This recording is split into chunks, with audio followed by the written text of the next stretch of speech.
Modern nuclear submarines are a formidable weapon. They lurk quietly under the surface and can remain submerged for months at a time. But how? How do modern nuclear submarines keep more than 100 people alive underwater for up to 3 months at a time? Well, there are 3 basic problems these modern engineering marvels have to overcome: food, water, and air.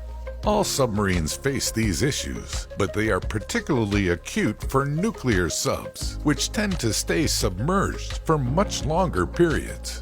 Let's start off with air, which is obviously the most vital resource for the crew members.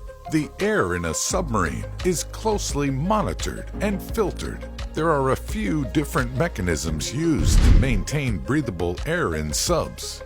First, seawater is run through the electrolysis process, which splits water to produce hydrogen gas and oxygen gas.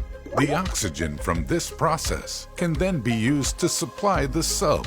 However, as the sailors inside of the submarine breathe, cook, and go about daily life, carbon dioxide is released along with other compounds. If carbon dioxide were to build up, it would be toxic to human life. In order to capture the carbon dioxide and carbon monoxide that builds up in the submarine, carbon dioxide scrubbers and carbon monoxide burners are used. Carbon dioxide scrubbers function using a chemical process that causes the CO2 to combine with components called amines that can then be stored in non-gaseous forms. Humidity is another concern.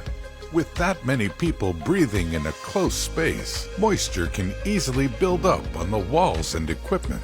This excess moisture is usually removed using a dehumidifier. Air is also kept free of particulate matter through constant filtration. All of these processes can keep the air inside of the sub breathable, but it doesn't always keep it fresh, and it may get smelly for the crew. When the sub needs new air, it can come up to periscope depth, stick a tube up to the surface, and draw in the fresh air that way. So with air covered, what about water? When submarines depart, they have drinking water tanks that are filled, but they eventually become depleted.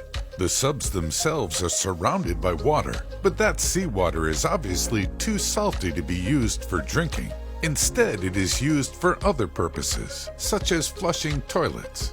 Fresh water is important, as it is not only used by the sailors, but is also needed in the nuclear reactors on board to produce steam for the turbines and for cooling other equipment.